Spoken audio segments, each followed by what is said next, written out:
किसी भी fighter jet की जो ताकत होती है, उसकी जो क्षमताएं होती हैं, वो उसकी दरअसल मिसाइल और उसकी वेपनरी सिस्टम होती है। फाइटर जेट अपने आप में किसी भी तरह से किसी को नुकसान नहीं दे सकता है, लेकिन जो उसकी मिसाइल होती हैं वही बेहद घातक होती हैं और उसी से ही जो है वो गेम चेंजर बनता है। जैसे कि हम रफाल लड़ाकू विमान के बारे में जानते हैं कि उसकी जो मिसाइल है, उसकी जो मिसाइल जो मिटियोर है, बियॉन्ड विजुअल रेंज, और साथ ही स्कैल्प मिसाइल जो है, डीप पेनिट्रेशन स्ट्राइक मिसाइल जो है, उससे वो गेम चेंजर बनता है। एरो इंडिया शो में जब हम यहाँ पर आए हैं तो रफाल लड़ाकू विमान की जो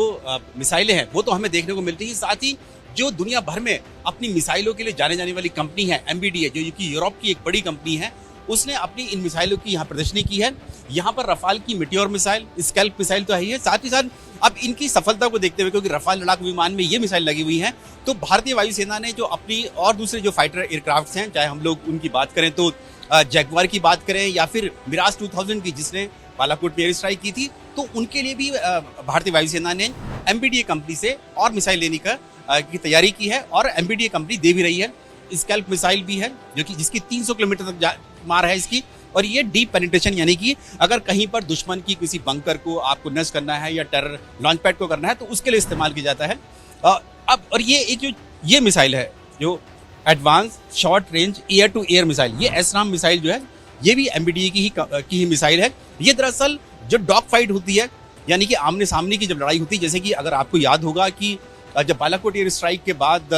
विंग कमांडर अभिनंदन पाकिस्तान की सीमा में गए थे, तो उनके पास जो MiG-21 जो फाइटर जेट था बाइसन, उसने R-73 जो कि रूस की मिसाइल थी वो फायर की थी, वो शॉर्ट रेंज की। तो अब इस तरह की डॉग फाइट के लिए भारतीय वायुसेना इस तरह की MBDA से ये मिसाइल ले रही है जो advance short range air to air missile है। ये जैगवार के लिए है। ये जैगवार फाइटर जेट जो है भारतीय वायुसेना का, जो कि मैरीटाइम रोल में भी फिट बैठता है, उसके लिए ली गई है। इसके अलावा अगर हम लोग बात करें मिका मिसाइल की बात करें, ये मिका मिसाइल भी भारतीय वायुसेना को रफाल लड़ाकू विमान के साथ मिली है, ये उसमें भी फिटेड है, लेकिन अब इसको मिराज 2000 के लिए भी भारतीय वायुसेना खरीद रही है ये मिका मिसाइल। और मिका मिसाइल को साइलेंट किलर के तौर पर जाना जाता है। साइलेंट किलर इसलिए कहा जाता है क्योंकि ये डॉग फाइट, यानी कि आमने सामने की लड़ाई, जो कि 15-20 किलोमीटर की रेंज में, 50 किलोमीटर तक की रेंज में हो सकती है, लेकिन ये पैसिव मोड में ये बियॉन्ड विजुअल रेंज भी काम करती है, यानी कि ये दूर तक भी मार कर सकती है। तो ये मिसाइल MBDA की है। इसके अलावा क्योंकि भारतीय वायुसेना अपने फाइटर जेट्स के साथ साथ अपने हेलीकॉप्टर्स को भी अब वेपनाइज कर रही है। भारतीय वायुसेना ने के लिए जो लाइट कॉम्बैट हेलीकॉप्टर LCH जो तैयार किया है HAL ने, हिंदुस्तान एरोनॉटिक्स लिमिटेड ने, और पहले से ही रुद्रा भी कॉम्बैट हेलीकॉप्टर है, तो उसके लिए भी MBDA से ये मिस्ट्राल मिसाइल भारतीय वायुसेना के जो हेलीकॉप्टर्स होंगे उनमें ही लगेंगे। HAL ने MBDA के साथ इसके लिए भी करार किया है और ये मिसाइल मिलनी शुरू भी हो गई है। ये मिसाइल जो होती है हेलीकॉप्टर्स के लिए है। जो मिटियोर मिसाइल है, मिका मिसाइल, स्कैल्प मिसाइल, ये एसराम जो है, वो सब फाइटर जेट यानी कि लड़ाकू विमानों के लिए मिसाइल होती है। और जो हेलीकॉप्टर्स होते हैं उनके लिए ये इस तरह की मिसाइल होती है, क्योंकि इनकी रेंज कम होती है। जो